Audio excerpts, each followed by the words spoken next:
चलिए देखते हैं हमारा सेकंड चैप्टर अकाउंट्स का। फर्स्ट चैप्टर जो कंप्लीट करा है हमने उसका कल टेस्ट रहेगा। इधर ध्यान देना, कल कितने बजे टेस्ट रहेगा मैं लास्ट में डिस्कस कर लूंगा। अभी हमारा सेकंड चैप्टर गुडविल, ये हमारे एग्जाम में कितने मार्क्स का चैप्टर आ सकता है। अगर हम वेटेज की बात करें तो ये 2 मार्क्स का चैप्टर हो सकता है। लेकिन कई बार आप नंबर देख रहे हो छोटा नंबर है, लेकिन एक चीज और ध्यान रखने वाली है इसमें बात कि जो आने वाला चैप्टर है, यानी चैप्टर नंबर आपका 3, चैप्टर नंबर आपका 4, चैप्टर नंबर आपका 5, चैप्टर नंबर आपका 6, ये बिना इस चैप्टर के नहीं हो सकता। तो यानी कोई स्टूडेंट अगर इस चैप्टर को स्किप कर देता है 2 नंबर का समझ के, तो चैप्टर नंबर 3 में उसको दिक्कत आएगी। चैप्टर नंबर 3 पूरा कर ही नहीं सकता, चैप्टर नंबर 4 पूरा नहीं कर सकता, उसके क्वेश्चन के बीच में दिक्कत आएगी। तो यहां पे बेसिकली हमें सिखाया जाता है कि गुडविल का हम किस तरीके से वैल्यूएशन करें। तो आइए स्टार्ट करते हैं। बहुत आसान चैप्टर है ये, मैक्स टू मैक्स 3 क्लास के अंदर कवर हो जाता है। होने को 2 क्लास में भी हो सकता है कवर, लेकिन हम बहुत स्लो भी चले तो 3 क्लास के अंदर ये चैप्टर आराम से कवर अप हो जाता है। तो हम क्वेश्चन तो करेंगे ही करेंगे। सबसे पहले इसकी बात करते हैं कि सर इसके अंदर क्या क्या कॉन्सेप्ट होगा, क्या क्या। तो ट्रीटमेंट या वैल्यूएशन ऑफ गुडविल, और गुडविल हमारा एक कौन किस टाइप का एसेट्स है।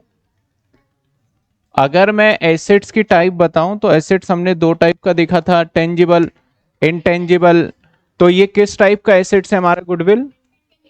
Intangible assets. और जितने भी इंटेंजिबल एसेट्स हैं, जितने भी इंटेंजिबल एसेट्स हैं, ये सभी इंटेंजिबल एसेट्स के लिए हमारा एएस का मतलब अकाउंटिंग स्टैंडर्ड 26 गवर्न करता है। इसको एएस 26 गवर्न करता है जितने भी हमारे इंटेंजिबल एसेट्स होते हैं। तो एमसीक्यू में क्वेश्चन पूछा जा सकता है आपसे कि भैया जो गुडविल है इसको कौन से अकाउंटिंग स्टैंडर्ड के अकॉर्डिंग ट्रीटमेंट करा जाता है। तो अकाउंटिंग स्टैंडर्ड 26, ये नंबर आपको याद रखना है। देखो जिस चैप्टर में अकाउंटिंग स्टैंडर्ड इंपॉर्टेंट है उसमें नंबर याद रखना है, 2-3 ही जगह पे है बस। अब कहा गया गुडविल को अफेक्ट करने वाले फैक्टर बताइए। अगर थ्योरी की हम बात करें तो आप देखोगे इसमें गुडविल को कौन कौन से ऐसे फैक्टर होते हैं जो कि अफेक्ट कर सकते हैं। अफेक्ट मतलब या बढ़ा सकते हैं या फिर घटा सकते हैं। ऐसे कौन कौन से कारण हैं जिसकी वजह से गुडविल में बदलाव आ सकता है। तो काफी सारे रीजंस हैं। नंबर 1 अगर मैं बात करूं तो मैनेजमेंट,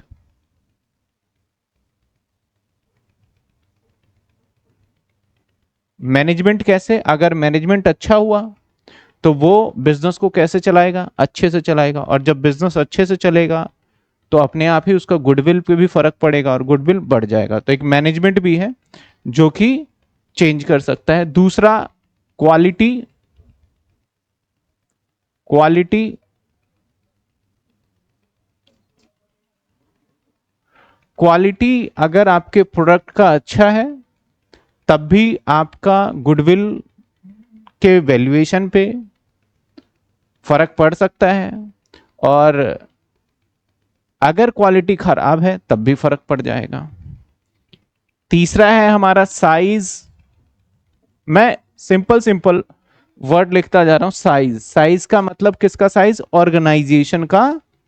मतलब आपकी दुकान बड़ी है तो ऑटोमेटिकली उसकी गुडविल ज्यादा हो जाएगी, और दुकान अगर आपकी छोटी है तो गुडविल आपकी कम मानी जाएगी वहां की। तो कहने क्या बोला है, कौन कौन से ऐसे फैक्टर हैं जो कि हमारे गुडविल को क्या कर सकते हैं? अफेक्ट कर सकते हैं गुडविल को। हाँ जी, क्या बातें कर रहे हो?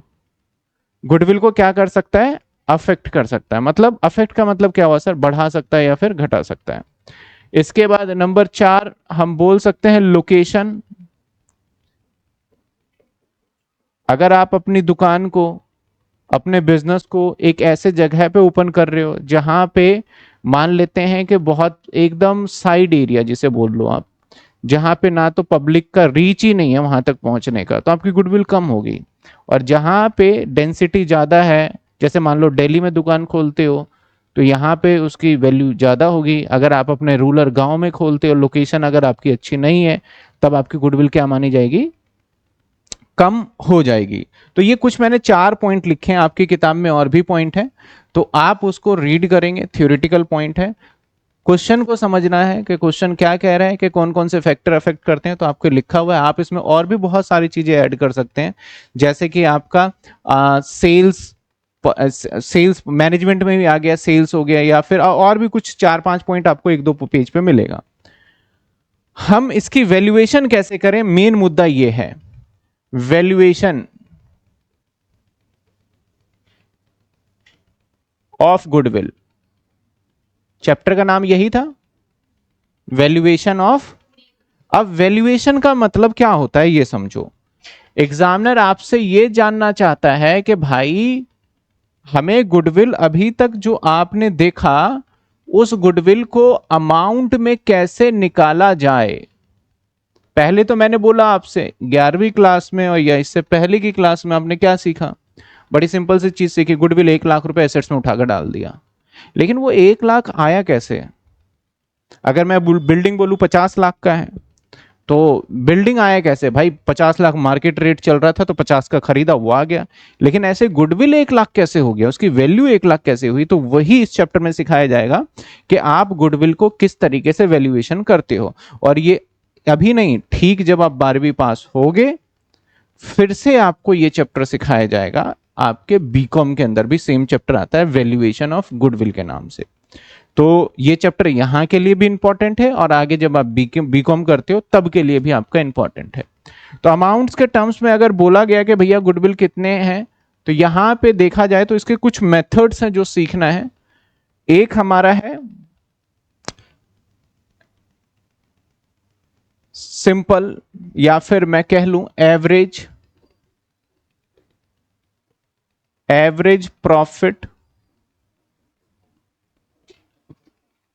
मेथड। एक तो है हमारा एवरेज प्रॉफिट मेथड, इसके हिसाब से भी गुडविल निकलेगा। दूसरा एक और मेथड है, that is super profit method. तीसरा एक और है, दैट इज कैपिटलाइजेशन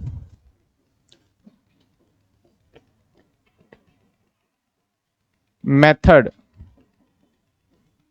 ये तो 3 मेथड्स हो गए, कैपिटलाइजेशन मेथड। इसके अलावा भी कुछ पॉइंट्स होंगे, इसी को निकालने के भी 2 तरीके हैं, एक वेटेड एवरेज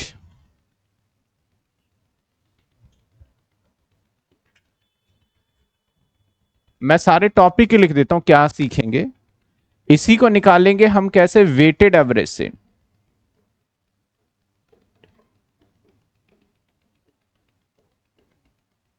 मेथड, और कई बार क्वेश्चन खुद ही बोलेगा ये सभी मेथड मत लगाओ, हम कह रहे हैं कि इस साल के प्रॉफिट को गुडविल मानो तो वही गुडविल होगा, उसमें तो कोई निकालने वाली बात नहीं है। हर बार देखो, आप नोटिस करो एक बात कि हर बार क्या कह रहा है, प्रॉफिट प्रॉफिट और कैपिटलाइजेशन प्रॉफिट मेथड है वैसे इसका पूरा नाम। तो यानी प्रॉफिट के बेसिस पे ही गुडविल निकाला जाएगा। कैसे निकाला जाएगा हमारा, प्रॉफिट के बेसिस पे। अगर आपको प्रॉफिट पता है तो आप किसी भी फर्म का, पार्टनरशिप फर्म का इजीली गुडविल निकाल सकते हो। चलो अगर मैं बात करता हूं सबसे पहला मेथड, दैट इज हम पहला मेथड सीखेंगे जिसका नाम क्या है, average profit method. Profit method formula देखो क्या कहता है, आप फॉर्मूले को समझना। फॉर्मूला क्या कहता है, बहुत बेसिक सा सिंपल सा फॉर्मूला है। कहता है भैया एवरेज प्रॉफिट इनटू में नंबर ऑफ परचेज ईयर। अब सर एवरेज प्रॉफिट क्या होता है, average profit is equal to आपका करेक्ट प्रॉफिट होना चाहिए। करेक्ट प्रॉफिट, इसको हम एडजस्टेड प्रॉफिट भी बोल सकते हैं। करेक्ट प्रॉफिट कौन सा? ईयर 1 प्लस में ईयर 2 और प्लस में ईयर 3। अगर 4 साल दे रखा है तो प्लस में ईयर 4, 5 साल दे रखा है तो प्लस में ईयर 5। जितने भी ईयर होंगे, अगर मैंने 3 ईयर लिया है तो इसको हम डिवाइड किससे करेंगे? किसी का भी एवरेज ऐसे ही निकाला जाएगा। अगर 4 साल में लेता तो डिवाइड किससे करता, और 2 साल लेता तो डिवाइड 2 से। सिंपल सी बात है। तो ये क्या हो गया? Average profit. Sir number of purchase year क्या है? आप अपने बिजनेस में कितने सालों से, परचेज का मतलब हम गुडविल जो निकाल रहे हैं कि आपको एक सर्टेन नंबर देगा परचेज ईयर। परचेज ईयर का मतलब होता है कि हमने गुड्स को या फिर हम अपने बिजनेस को कितने टाइम से रन कर रहे हैं, काइंड ऑफ ऐसे समझ सकते हो, कितने टाइम से हम रन कर रहे हैं, तो उसी तरीके से उसको बोलेंगे number of purchase year. Her bar question में ये वाला पार्ट आपको हमेशा गिवन होगा। जैसे 2 साल हो सकता है, 3 साल हो सकता है, 4 साल हो सकता है। तो नंबर ऑफ परचेज ईयर आपका मतलब कितने साल तक आपने परचेज किया या कितने साल तक आपके बिजनेस हेल्दी रहा। तो इस तरीके से आपको ये कभी निकालने को नहीं दिया जाएगा, सिंपल आपको ऑलवेज गिवन होगा। तो एवरेज प्रॉफिट कैसे निकालेंगे? सिंपल आपको गिवन है, एवरेज प्रॉफिट कौन सा होगा? वो भी करेक्ट प्रॉफिट होगा। उसके बाद डिवाइड किससे कर देंगे? तो एवरेज प्रॉफिट आ जाएगा, इनटू में नंबर ऑफ परचेज ईयर कर देंगे तो क्या निकल जाएगा हमारा? एवरेज प्रॉफिट मेथड के हिसाब से क्या निकला हमारा? That is goodwill. क्या निकला हमारा? गुडविल। एवरेज प्रॉफिट मेथड के हिसाब से गुडविल। पहला मेथड इतना सही है, इसमें ज्यादा कुछ है नहीं। तो हम फटाफट से चलिए पहले मेथड के कुछ क्वेश्चंस आपके बुक के ही देख लेते हैं। अगर लॉस हुआ तो माइनस कर देना है, लॉस हुआ तो माइनस। आपके बुक का देखिए, बुक में आपके क्वेश्चन नंबर 1 है, टीएस ग्रेवाल बुक है, उसमें आपका क्वेश्चन नंबर 1 है। आइए, तो average profit method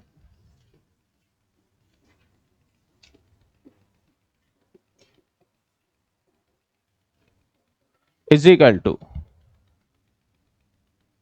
average profit method से आप क्या निकाल रहे हैं? गुडविल।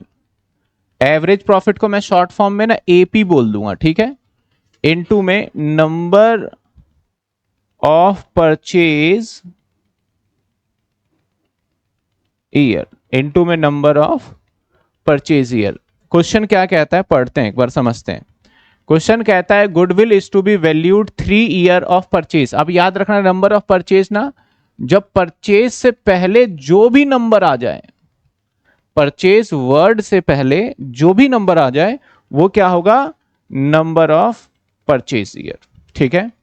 अब यहां देखो क्या कहता है, कई बार स्टूडेंट ना कंफ्यूज हो जाते हैं, जो थोड़ा कॉन्सेप्ट या फिर मान लो ध्यान नहीं दिया, या फिर हो सकता है हर किसी के साथ कि वैल्यूड 3 ईयर ऑफ परचेज और 4 ईयर ऑफ एवरेज प्रॉफिट, तो कई बार वो पढ़ने में गलती कर देते हैं।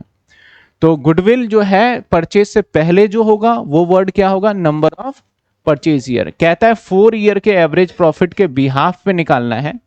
नॉर्मल बिजनेस प्रॉफिट है of the firm last 4 year. आपको 2022 का प्रॉफिट दे दिया, 23 का दे दिया, 24 का दे दिया, 25 का दे दिया, यानी 4 साल का आपको प्रॉफिट दे दिया। तो सबसे पहले आपको निकालना पड़ेगा that is average profit. Average profit में पहले साल का प्रॉफिट कितना है? 12,000। दूसरे साल का प्रॉफिट कितना है? 18,000। तीसरे साल का प्रॉफिट कितना है? 16,000। और चौथे साल का प्रॉफिट कितना है? 14,000। डिवाइड, यहां पे 4 साल है तो हमें डिवाइड किससे करना होगा? तो डिवाइड अगर 4 से करते हैं तो 12, 18, 30 और 30, 60। 60 को अगर डिवाइड हम 60,000 को डिवाइड किससे करते हैं? 4 से, तो ये आ गया 15,000। तो 15,000 क्या आया? अभी तो 15,000 हमारा क्या निकला है? Average profit. अब इससे हमें मल्टीप्लाई करना होगा किससे? Number of. तो यहां पे दैट इज GW लिख रहा हूं मैं गुडविल को। गुडविल इज इक्वल टू क्या माना जाएगा? 15,000 इनटू में नंबर ऑफ परचेज ईयर क्या था सर? 3, इनटू में 3, तो ये आ गया हमारा 45,000 रुपए आंसर।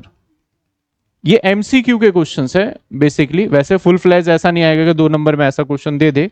एमसीक्यू के अंदर ज्यादा पूछा जाता है ये सवाल। ठीक है, पहला क्वेश्चन क्लियर हुआ आपको। आइए सेकंड क्वेश्चन देखते हैं। सेकंड क्वेश्चन देखो आप, कहता है profit 5 year ended as follow. 5 साल का प्रॉफिट दिया, 21 का, 22 का, 23 का, 24 का एंड 25 का। Calculate goodwill of the firm on the basis of 4 year purchase. Number of purchase year क्या है 4, और एवरेज प्रॉफिट कितने साल का है 5 ईयर का। तो ये क्या आप आंसर निकाल पाओगे? तो इस वाले क्वेश्चन को देते हैं होमवर्क में। ठीक है, बड़ा सिंपल सा है, या अभी क्लास वर्क में ही कर लो आप, बहुत ही सिंपल है। सबको टोटल करोगे, डिवाइड करोगे, कितने से डिवाइड करोगे इसको? 5 से, क्योंकि ये कितने साल का है 5 ईयर का। तो 5 से divide, number of purchase year कितने हैं 4, तो 4 से इंटू। काफी बच्चे ना अभी ये भी सोच रहे होंगे कि एक कमी होता है क्या, पिछली बार में मतलब 4 था तो 3 आया, यहाँ पे 5 है तो 4। ऐसा नहीं है, जो हमारा नंबर ऑफ परचेज ईयर कुछ भी हो सकता है। आइए अगले क्वेश्चन पे चलते हैं। इसमें इतने छोटे छोटे ही क्वेश्चन है, इतने बड़े हैवी क्वेश्चन नहीं होते इसमें। कहता है आपका पी और P R partner profit sharing ratio. ये याद रखिएगा, गुडविल वाले चैप्टर में उसका प्रॉफिट शेयरिंग रेशो क्या है, वो कितना न्यू पार्टनर आ रहा है, पुराना पार्टनर, उससे कोई लेना देना ही नहीं है। गुडविल निकालने के लिए तो आपको क्या चाहिए, प्रॉफिट और नंबर ऑफ परचेज ईयर, बस। तो ये कहता है उसका रेशो ये है, न्यू पार्टनर इसमें इंटू इंटू पार्टनर 1/4 शेयर के लिए 1 अप्रैल के लिए, तो इससे हमें कोई लेना ही देना नहीं भैया। अब यहां से हमारी मेन बात स्टार्ट हुई। For this purpose goodwill is to be valued, यहां पे देखो वर्ड क्या बोल रहा है 4 टाइम। गुडविल कैसे वैल्यूड होगा, एवरेज एनुअल प्रॉफिट प्रीवियस 4 और 5 year which ever is higher. Average profit, अब देखो यहां पे जब क्वेश्चन पिछले क्वेश्चन में देखोगे तो क्वेश्चन ने बोला है गुडविल निकालो, कुछ नहीं बता रहा। और एवरेज प्रॉफिट की बात, calculate goodwill on the basis of 4 year purchase average profit. तो आपका जो फॉर्मूला आपने सीखा है ये अप्लाई किया। लेकिन यहां वाले क्वेश्चन के अंदर जो अगला क्वेश्चन देख रहे हैं, इस वाले क्वेश्चन में वो ये कह रहा है गुडविल हम जैसे बताएंगे वैसे निकालना है आपको। तो कहता है जब आप गुडविल निकालना ना तो 4 टाइम, 4 टाइम मतलब 4 से मल्टीप्लाई कर देना। किसको मल्टीप्लाई कर देना, एवरेज प्रॉफिट को मल्टीप्लाई कर देना। कौन से एवरेज प्रॉफिट को, पिछले 4 साल का या फिर 5 साल का एवरेज प्रॉफिट। यानी हमें एक बार पिछला 4 साल और एक बार पिछला 5 साल का प्रॉफिट देखना होगा। विच एवर इज हायर, जो दोनों में से ज्यादा होगा उसको 4 से मल्टीप्लाई कर देना, वही गुडविल होगा। मैंने कहा ना कई बार मेथड लगेंगे और मैं बोलूं पिछले 2 साल के प्रॉफिट को जोड़ दो, वही गुडविल है, तो बस जोड़ देना, वही क्या माना जाएगा, हमारा गुडविल माना जाएगा। The average profit of goodwill for the purchase past 5 year ended. आपको प्रॉफिट दे दिया, कैलकुलेट गुडविल। तो अब हमें सबसे पहले मल्टीप्लाई तो 4 से करना है, लेकिन हमें पहले एवरेज प्रॉफिट निकालना है। तो गुडविल इज इक्वल टू, पहले हम एवरेज प्रॉफिट निकाल लें। एवरेज प्रॉफिट पहले निकालता हूं मैं यहां पे, लास्ट कितने साल का, 4 साल का, ये 4 ईयर का निकालते हैं। और फिर से मैं एक बार एवरेज प्रॉफिट निकालूंगा और निकालूंगा ये मैं कितने साल का, लास्ट 5 ईयर। लास्ट 5 ईयर यहां से स्टार्ट होगा हमारा, 1 साल, 2 साल, 3 साल, 4 साल और 5 साल। तो अगर मैं लास्ट 5 ईयर काउंट करूं तो जो लेटेस्ट ईयर ये होता है वहीं से काउंट होगा। अगर मान लो सर यहां ईयर ही नहीं देता, सिर्फ ऐसे नंबर दे देता, तब भाई यहां पे कंफ्यूजन था। आप इधर से भी स्टार्ट कर सकते थे और उधर से भी स्टार्ट कर सकते थे। तो अब पहले 4 साल में देखा जाए तो क्या क्या आएगा हमारा, 15,000 पहला साल, दूसरा 16,000, तीसरा कितना है 10,000 और चौथा कितना है 15,500। हो गए 4 साल। इसको डिवाइड किससे करोगे, 4 से। इसको डिवाइड करोगे 4 से, देखते हैं 15,000, 16,000, 10,000 डिवाइड 4, ये आ गया 14,125। अब हम 5 साल का भी एक बार देख लें। तो 5 साल का क्या होगा, 15,000 प्लस 16,000 प्लस 10,000 प्लस 15,500 और प्लस 14,000, और डिवाइड किससे करना होगा अब, 5 से। तो प्लस 14,000 डिवाइडेड बाई 5, ये आ गया 14,100। मैंने कर लिया कैलकुलेटर पे 14,100। तो सवाल क्या कहता है, जो गुडविल होगा पहले 4 साल का निकालो फिर 5, दोनों में से जो ज्यादा होगा उसको मल्टीप्लाई किससे कर दो, 4 टाइम। अब आप बताओ इसमें से 14,125 ज्यादा है या 14,100 ज्यादा है। 125 है, सिंपल। तो अब गुडविल क्या आएगा, goodwill is equal to 14,125 into में 4। तो क्या आ गया हमारा, 14,125 इंटू में 4, 56,500, जो कि आपका गुडविल आ गया 56,500। समझ में आई बात आपको, ठीक है। अब यहां पे मैंने एक फॉर्मूले के साथ लिखा था करेक्ट प्रॉफिट, लेकिन सर करेक्ट प्रॉफिट वाली तो कोई बात ही नहीं है, हमने तो कुछ करेक्ट नहीं करे। आएगा हमारे पास क्वेश्चन जिसके अंदर हमें प्रॉफिट को क्या करना पड़ेगा, करेक्ट भी करना पड़ेगा। तो आइए देखते हैं करेक्ट प्रॉफिट का मतलब क्या है। पहले ये वाला क्वेश्चन दे दूं आपको, एक बार ये होमवर्क में दे दूंगा तो ठीक रहेगा। देखिए क्या कहता है, कहता है असीन श्रेया वर पार्टनर, इनका प्रॉफिट शेयरिंग रेशो दे एडमिटेड, इसने श्याम को किया 1/4। तो यहां से यहां तक लाइन का कोई लेना देना नहीं है इस चैप्टर से। आगे क्या कहता है, for this purpose goodwill of the firm valued on the basis of, क्या कहता है, 3 ईयर, यानी इस सवाल में नंबर ऑफ परचेज ईयर दे दिया।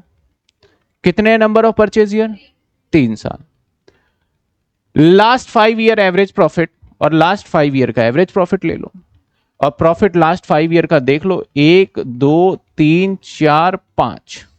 लेकिन ध्यान दे इसके अंदर एक शब्द यहां पे आ गया है, कहता है कैलकुलेट। और एक चीज और ध्यान रखना, ये ब्रैकेट का मतलब ये प्रॉफिट नहीं है, तो लॉस होगा तो हम माइनस करेंगे, ठीक है ना, लॉस होगा तो माइनस करेंगे। मैं ही करा देता हूं चलो इसको।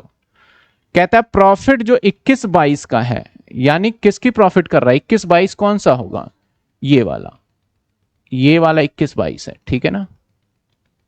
इसमें एक तो गड़बड़ ये कर दिया कि इनको देना चाहिए था वैसे 21-22, ऐसे तो 21-22 ये भी हो सकता है और 21-22 ये भी हो सकता है, ये नहीं हो सकता, इन दोनों में से कोई भी हो सकता है। मैं मान लेता हूं 21-22 बोला है तो 31 मार्च 2022 होगा, और ये लास्ट की डेट दे रखी है, ये मैंने अजम्पशन लिया है। किताब वालों का क्या आंसर आया मतलब नहीं है, हमें क्या समझ में आया उसके हिसाब से हम चलेंगे एग्जाम में, ठीक है ना। तो कहता है 21-22 was calculated after charging 25,000 abnormal losses of the goods. अब सर यहां पे बात आ गई एबनॉर्मल लॉस। चलिए अब हम लॉस की बात कर लें पहले, फिर इस क्वेश्चन के ऊपर जाएंगे। अगर मैं लॉस की बात करूं ना, तो लॉसेस 2 तरीके के होते हैं। एक लॉस होता है हमारा नॉर्मल लॉस, और एक लॉस होता है हमारा एबनॉर्मल लॉस। एक होता है नॉर्मल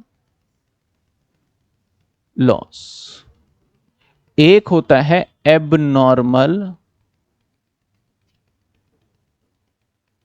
लॉस। नॉर्मल लॉस जो होता है ना, और एबनॉर्मल लॉस, मैं कुछ वर्ड लिख रहा हूं फिर मैं समझाऊंगा तो समझ में आएगा। नॉर्मल लॉस हमेशा याद रखना, अगर बिजनेस में नॉर्मल लॉस हुआ, इस लॉस की भरपाई कौन करेगा, कस्टमर। इस लॉस को कौन देगा, और एबनॉर्मल लॉस अगर हुआ तो इस लॉस की भरपाई जो करेगा, ऑनर अपने पॉकेट से करेगा। यानी ये वाला जो लॉस होता है वो बिजनेस का ही माना जाता है, बिजनेस का, और जो एबनॉर्मल लॉस होता है वो बिजनेस का नहीं माना जाता, मतलब बिजनेस इस लॉस को एक्सेप्ट नहीं करती जल्दी से। एक एग्जांपल से समझते हैं कि किस तरीके से ये लॉस कस्टमर बियर कर रहा है और किस तरीके से नहीं कर रहा है। मान लो, सपोज करते हैं कि मैं काम जो है फॉर एग्जांपल मैं एग अंडे बेचने का मैं काम करता हूं मान लो, और अंडा जो है एग जो है ये ऐसा है कि अगर इसको संभाल के ना ले जाया जाए तो नुकसान हो सकता है, ठीक है ना, क्योंकि जैसे ही कहीं गिर गया टूट जाएगा और वो खराब हो जाएगा। हुआ ये कि मान लिया जाए अंडे की ना ट्रे होती है, उसको क्रेट भी बोल देते हैं और ट्रे भी बोल देते हैं, ठीक है ना। एक ट्रे में या एक कैरेट में अंडा जो होता है वो होता है 30 होता है मेरे ख्याल से। तो कितने होते हैं किसी को पता है? 30 कितने होते हैं? 30। तो देखो यहां पे अगर देखा जाए तो कितने अंडे होंगे हमारे? 30 होंगे। मेरे पास ये गिन नहीं सकते, मतलब मैंने लिख दिया 30। और एक अंडा जो है वो 1 रुपए का है। एक अंडा 1 रुपए का। मान लो, अभी ऐसे बोलना मत कि भाई हमारे यहाँ 5 का मिल रहा है 7 का मिल रहा है, तो कितने का? 1 रुपए का मान लो, एग्जाम्पल है समझने के लिए। 1 रुपए का एक अंडा है और मैं मान लेते हैं कि मैं 50 पैसे प्रॉफिट रखता हूं और 1.5 रुपए में बेच देता हूं। मैं कहीं से भी लेके आता हूं, XYZ जगह से लेके आता हूं, एक ऐसा लोकेशन है जिस लोकेशन से मैं लेके आऊंगा और मैं अपनी दुकान पे लाके और इसको मैं कस्टमर को बेच दूंगा। इसको मैं कस्टमर को बेच दूंगा और सिर्फ मैं नहीं बेचता, मेरे साथ ढेरों दुकान है, वो सभी दुकानदार भी बेचते हैं। मोनोपोली जैसी कोई चीज नहीं है यहां पे। तो मैं जब इस एग को लाता हूं यहां से तो कितने रुपए का बेच देता हूं? 1.5। और मैंने खरीदा कितने का? 1 का, ठीक है। या फिर प्रॉफिट छोड़ो, चलो मैं मान के चल रहा हूं कि मैं कॉस्ट में ही बेचूं, नो प्रॉफिट नो लॉस में बेचूं, तो कितने का बेचूंगा? ठीक है। और मुझे लाते लाते अब कितने हैं हमारे पास ये टोटल, या 1 रुपए को छोड़ दे 5 रुपए कर दें तो ज्यादा इजीली कैलकुलेट कर लोगे। 5 रुपए का एक अंडा है, ठीक है। तो अब कितने का हो गया हमारा ये? 30 अंडे अगर हैं तो कितने का हो गया? 150 का। एक ट्रे अंडा जो है 150 रुपए का है, ठीक है। अब मैं जब भी यहां से लेके आता हूं तो रास्ते में एक अंडा हर बार टूट जाता है, और मैं क्या, मेरे जैसे जितने भी दुकानदार हैं उन सबके साथ यही सिचुएशन होता है। एक अंडा नाना करते हुए टूट ही जाता है, डेली का है ये कहानी। ऐसा नहीं कि आज हो गया तो कल बच गया, रेगुलर बेसिस पे शायद किसी दिन बच जाए तो बच जाए, लेकिन एक अंडा कैसे ना कैसे करके टूट जाता है।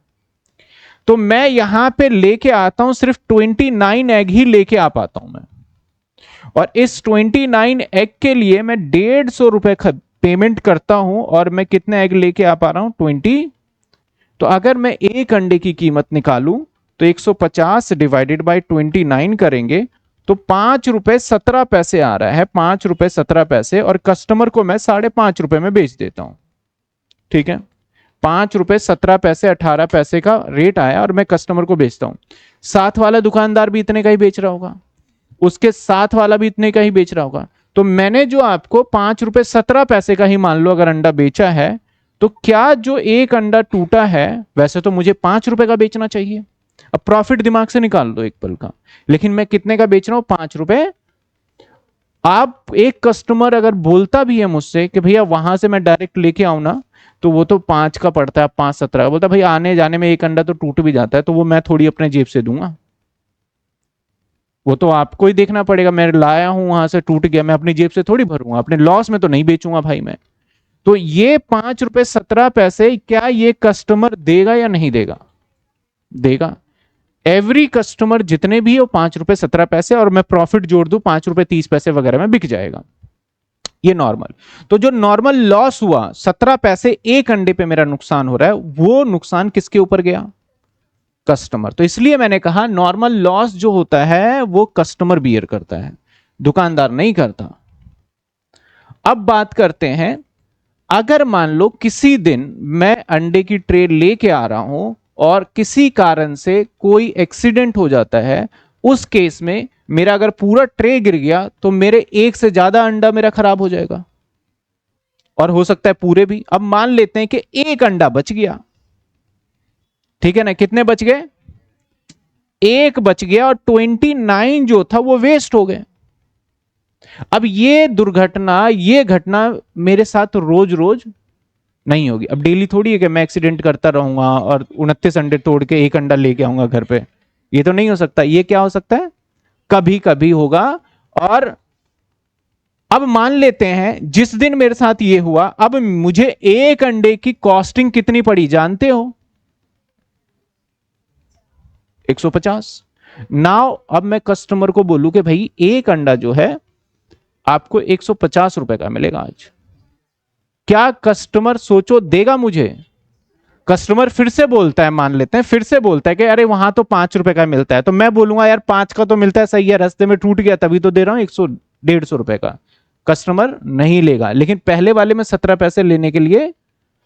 तो ऐसा दुर्घटना, ऐसा हैपनिंग जो कि रेगुलर नहीं हो, कभी कभी हो जाता है, उस लॉसेस को कौन सा लॉसेस कहते हैं, एबनॉर्मल लॉसेस। उस लॉस को ऑनर बियर करेगा भाई, उसको तो 5 रुपए 17 पैसे का एक अंडा बेचना ही पड़ेगा, और बाकी जो नुकसान हुआ उसकी खुद की होगी वो नुकसान। तो अगर ऐसे लॉसेस को, एबनॉर्मल लॉसेस को, मान लो मैं क्या करूं, मैंने इस साल में मान लेते हैं 5,000 रुपए कमाया, और इसी साल में इसी तरीके से 1,000 रुपए का मेरा ऐसा लॉस था जो कि एबनॉर्मल था, और मैंने आपसे बोला जी मेरा इस साल का प्रॉफिट जो है वो 4,000 है। इस साल का मेरा प्रॉफिट कितना है, 4,000। इसके अंदर 1,000 का जो लॉस है वो एबनॉर्मल लॉस है, एबीएल लिख देता हूं। कौन सा लॉस है? तो अगर मैं बिजनेस की प्रॉफिट की बात करूं तो ये लॉस बिजनेस का नहीं है।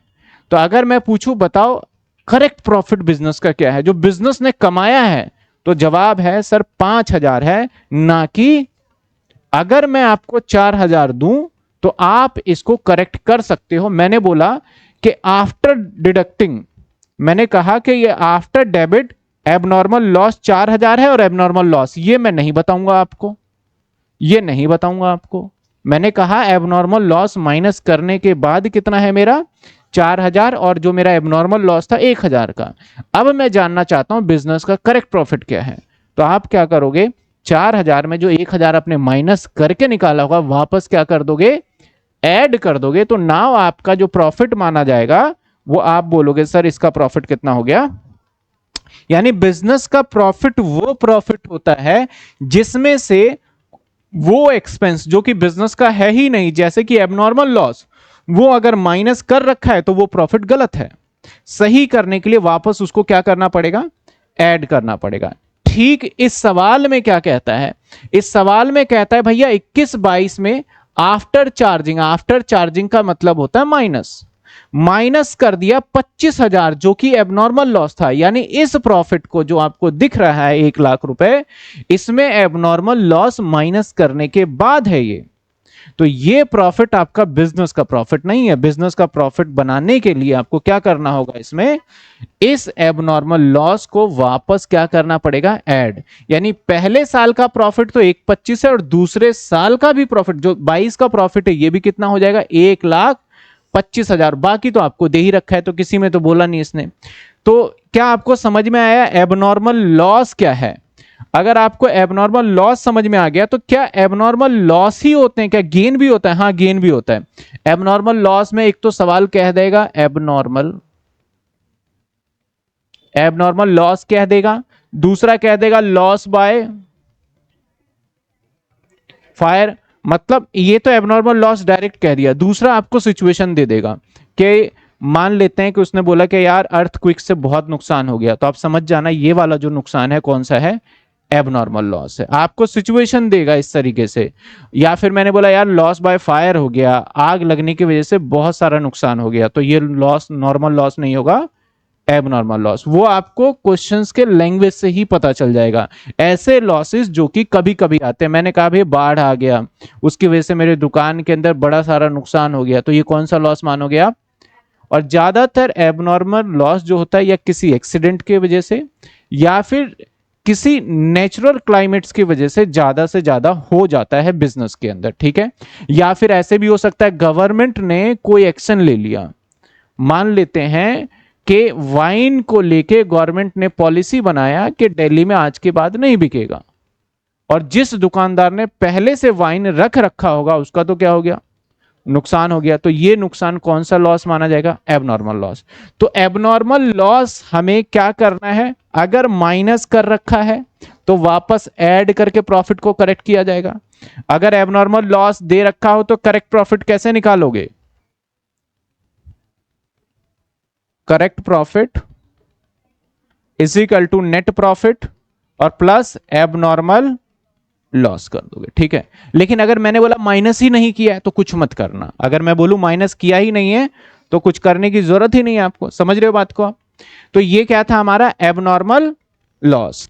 अब बात करते हैं सर इसी तरीके से एबनॉर्मल गेन भी होते हैं जो कि बिजनेस के गेन माने ही नहीं जाते। आपके प्रॉफिट जो बोलता है ना गुडविल निकालते टाइम पे कि प्रॉफिट प्योर बिजनेस का होना चाहिए। अगर आपने प्रॉफिट कहीं और से कमा लिया, मान लेते हैं आपका डिविडेंड मिल गया, या कहीं से आपने इंटरेस्ट कलेक्ट कर लिया, या कोई और अलग से ऊपरी कमाई हो गई आपकी, तो वो प्रॉफिट आपके बिजनेस का प्रॉफिट नहीं है। तो अगर कोई ऐसा प्रॉफिट हुआ जो कि नॉन बिजनेस प्रॉफिट है, अगर कोई नॉन बिजनेस प्रॉफिट हो, यानी जो बिजनेस का नहीं। अब नॉन बिजनेस कौन सा हो सकता है, डिपेंड करता है नेचर क्या। अब मान लिया जाए मेरा काम है पढ़ाने का, तो जो फीस आएगा उससे जो मैं प्रॉफिट कैलकुलेट करूंगा वो प्रॉफिट होगा। एक दिन मैंने क्या करा, अपना एसेट्स बेच दिया, मान लो मैंने अपना एसी बेच दिया और वहां से मुझे 2000 का फायदा हो गया, तो ये मेरे बिजनेस का काम नहीं है। मेरे बिजनेस का काम है फी रिसीव करना, तो फी रिसीव से जो इनकम कमाऊंगा वो गुडविल की कैलकुलेशन में आएगा, ना कि जो मैंने एसी से प्रॉफिट कमाया है। अगर मैंने मान लेते हैं मेरी फी रिसीव से 10,000 रुपए की कमाई है, मेरी कमाई कितनी है, और 2000 रुपए मैंने फिक्स एसेट्स को बेचने के बाद कर लिया, 2000 मैंने एसी बेचा, वहां से 2000 कमाई कर ली। आपको यहां पे दिख रहा है कि मेरा जो प्रॉफिट है वो 12,000 का है, लेकिन एक्चुअल प्रॉफिट 12,000 का, आपका जो 2000 है, अगर मैं आपको सीधा डायरेक्ट 12,000 दूं और मैं बोल दूं profit on sale of fix assets, तो आपको 2000 यहां से क्या करना पड़ेगा, अब माइनस करके बिजनेस के करेक्ट प्रॉफिट को बनाना पड़ेगा। समझ रहे हो बात आप। तो आपका यहां पे क्या होना चाहिए, नॉन बिजनेस इनकम क्या हो जाएगा, माइनस। नॉन बिजनेस इनकम क्या हो सकता है, जैसे कि लेस फ्रॉम, या माइनस कर दूं, या लेस फ्रॉम नेट प्रॉफिट। होता क्या है ये सर, जैसे कि हो गया डिविडेंड, जैसे हो गया आपका profit on sale of fix assets, profit on sale of, ऐसे कुछ दो वर्ड होंगे जो 12th स्टैंडर्ड में आपसे पूछे जाएंगे, दो वर्ड जो कि मैंने यहां पे लिख दिया, ठीक है ना। तो प्रॉफिट में कुछ चीजें ऐड भी की जा सकती है और कुछ चीजें माइनस भी की जा सकती है। अब मान लो मुझे बताना, मैंने नेट प्रॉफिट आपको दिया 10,000 और मैंने कहा यार बिल्डिंग का इंश्योरेंस था 2,000 जो कि मैं माइनस करना भूल गया। अब पहले तो ये पता करो जो बिल्डिंग का इंश्योरेंस है ये बिजनेस का एक्सपेंस है या नहीं है। जो बिल्डिंग में मैं बिजनेस कर रहा हूं मैंने उसका क्या करवाया, इंश्योरेंस करवाया। तो आप बताइए क्या ये बिजनेस का एक्सपेंस है या नहीं है। है भाई। अगर मैं गुड्स का इंश्योरेंस कराऊंगा, बिल्डिंग का करवाऊंगा, मैं अपने स्मार्ट बोर्ड का इंश्योरेंस करवा लूं, तो ये सभी मेरे बिजनेस का खर्चा है, कनेक्ट है ना बिजनेस से। मैंने कहा मैंने अपने बिल्डिंग का या स्टॉक का इंश्योरेंस करवाया और 10,000 के प्रॉफिट में ये 2,000 रुपए का मेरा इंश्योरेंस था जिसको माइनस मैंने नहीं किया। तो जो 10,000 प्रॉफिट है क्या ये करेक्ट प्रॉफिट है, नहीं है करेक्ट प्रॉफिट, क्योंकि इसमें सारे खर्चे माइनस नहीं किए। तो प्रॉफिट कौन सा, वो प्रॉफिट जिसमें जेन्युइनली सारे बिजनेस के खर्चे माइनस हो जाए। और अगर कोई ऐसा खर्चा माइनस कर दिया जो बिजनेस का नहीं है उसको वापस से क्या कर देंगे, ऐड करके, इसी को बोला जाता है करेक्ट प्रॉफिट। यानी कुछ चीजें ऐड हो सकती है, कुछ चीजें माइनस। और ये माइनस और प्लस कौन कौन से आइटम हो सकते हैं टोटली डिपेंड, आपको मैंने चीजें बताई हैं वो आपको कैसे क्वेश्चन में आप पढ़ते हो। जैसे मैंने कहा इंश्योरेंस मैंने माइनस नहीं किया, तो आप बोलोगे सर बिजनेस का जो प्रॉफिट है ये आपका आना चाहिए कितना, 8,000। मैंने कहा भैया मेरे बिजनेस का प्रॉफिट 1 लाख है और 10,000 एक सैलरी माइनस करना भूल चुका हूं मैं, तो हमारा जो प्रॉफिट होगा बिजनेस का 1 लाख और 10,000 जो भूल चुका हूं वो माइनस कर देंगे तो कितना आ जाएगा हमारा 90,000 एक्चुअल करेक्ट प्रॉफिट आ जाएगा। समझ रहे हो बात को? तो कुछ खर्चे ऐसे भी हो सकते हैं जो कि बिजनेस के थे लेकिन माइनस करना भूल गए। चलिए आइए इस क्वेश्चन पे। अब नाउ हमें नंबर ऑफ परचेज ईयर 3 दे रखा था, ठीक है, तो हम कैसे निकालेंगे sir? Goodwill is equal to average profit into में नंबर ऑफ परचेज ईयर। साहब एवरेज प्रॉफिट निकाल लो। एवरेज प्रॉफिट होगा 1,25,000 और अगले साल का क्या लिखूं मैं? इसका भी मैं क्या लिखूंगा, क्योंकि 25,000 इसमें से चार्ज का मतलब माइनस कर दिया है भाई। और ये क्या माइनस कर दिया आपने? एबनॉर्मल। और बिजनेस के प्रॉफिट को निकालने में एबनॉर्मल लॉस को माइनस नहीं करना था आपको, तो वापस से क्या करिए, इसको ऐड करिए। तो ये भी अगला भी मैं लिखूंगा 1,25,000। तो ऐसा मत समझना मैंने इसी को लिख दिया उठा के, मैंने 25,000 इसमें प्लस किया है। फिर अगला आपका तो है ही 187,500, कोई टेंशन ही नहीं है। फिर माइनस कर दो 62,500, फिर प्लस कर दो 1,25,000 और डिवाइड कितने साल है? 1 2 3 4 5, डिवाइड कितने साल है हमारे? 5। तो 5 ईयर से डिवाइड करके प्रॉफिट निकालते हैं। 1,25,000 1,25,000 1,87,500 62,500 और प्लस 1,25,000 और डिवाइडेड बाय 5। तो सर ये आ गया 1 लाख एवरेज प्रॉफिट। तो गुडविल क्या होगा? गुडविल का फॉर्मूला लगा दो, 1 लाख इनटू में नंबर ऑफ परचेज ईयर 3 दे रखा है तो इज इक्वल टू 3 लाख, जो कि हमारा आंसर आ गया। समझ में आई बात आपको? अगले क्वेश्चन को देखो। अब यहां पे देखो, यही जो मैंने अभी तक समझाया है वही चीजें यहां पे दे रखी हैं आपको। क्या कहता है? आपका एक कंपनी है Tarang purchase a Jyoti business with effect from 1 April 2025 profit show by Jyoti business on the last 3 financial year. आपको 3 साल का प्रॉफिट 23, 24, 25 का दे रखा है। कहता है जो 23 का प्रॉफिट है ना, इंक्लूड है इसके अंदर, मतलब इंक्लूड मतलब माइनस है। क्या माइनस? सॉरी, इंक्लूड का मतलब जुड़ा हुआ है। क्या जुड़ा हुआ है? एबनॉर्मल। एबनॉर्मल गेन कौन सा गेन होता है? जो बिजनेस का प्रॉफिट नहीं होता। तो अब इसको क्या करना चाहिए? इसमें माइनस करके सही करेंगे। कहता है जो ये 1,25,000 है ना, आफ्टर चार्जिंग एबनॉर्मल लॉस, इसमें से एबनॉर्मल लॉस माइनस करके कर रखा है, इसको प्लस करके ठीक करेंगे हम। कहता है भैया जो ये 1,12,500 है ना, इसके अंदर एक्सक्लूड है 12,500 इंश्योरेंस प्रीमियम ऑफ प्रॉपर्टी। जो मेरे प्रॉपर्टी का इंश्योरेंस करवाया था एक्सक्लूड है, मतलब इसमें से माइनस नहीं किया। तो भैया बिजनेस का ही खर्चा है तो इसको तो माइनस हो जाना चाहिए, तो इसको क्या करेंगे? माइनस। कहता है calculate value of goodwill firm on the basis of कितने ईयर परचेज? 2 year purchase. तो हमें निकालना पड़ेगा यहां गुडविल। तो गुडविल होगा again that is average profit into में नंबर ऑफ परचेज ईयर। तो सर एवरेज प्रॉफिट निकालिए। एपी में बोल रहा हूं इसको, एवरेज प्रॉफिट को 1 लाख, और सर ये क्या माइनस करो 12,500 पहले साल का, दूसरा 1,25,000 इसमें प्लस करो। समझ में आ रहा है क्यों प्लस करो? इसके बाद प्लस 1,12,500 और इसमें माइनस करो। अब इसको सॉल्व करके डिवाइड कर देते हैं हम किससे? 3 से। 3 सालों का दे रखा था तो ये आ जाएगा हमारा 12,500 87,500 प्लस 1,50,000 प्लस 1 लाख। तो प्लस 1,50 प्लस 1 लाख और डिवाइड किससे करेंगे? 3 से। तो ये आ गया हमारा 112500। ये क्या आया? Average profit. गुडविल कैसे निकालोगे? नंबर ऑफ परचेज ईयर सवाल में है क्या? है क्या? तो goodwill is equal to 112500 multiply by 2 से मल्टीप्लाई कर दो तो जी आ गया 2 लाख।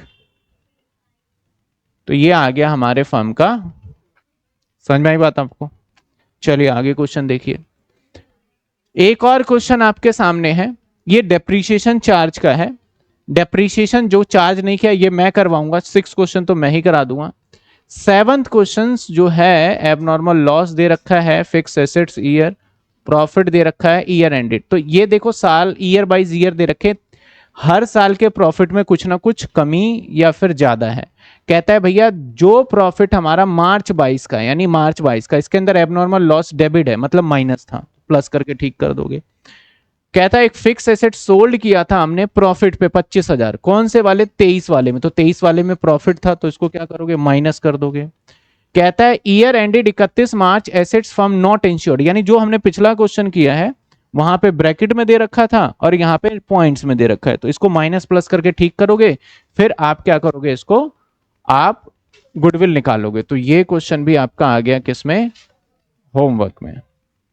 अगला वेटेड एवरेज प्रॉफिट, अभी हमने नहीं सिखाया है वेटेड एवरेज प्रॉफिट, तो इसकी बात नहीं करेंगे, ये भी वेटेड का ही है।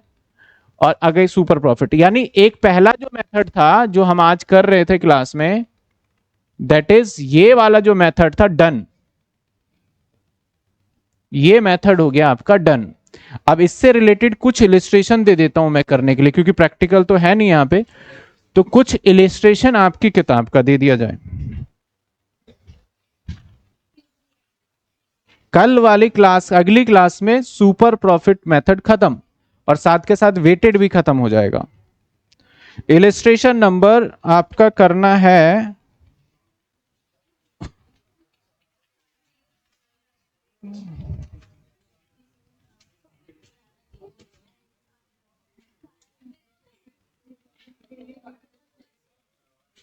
इलिस्ट्रेशन 2, 3, 4, 5, नहीं 5 मत करना, 2, 3, 4 इलिस्ट्रेशन 5 कर लेना, हो जाएगा हो जाएगा।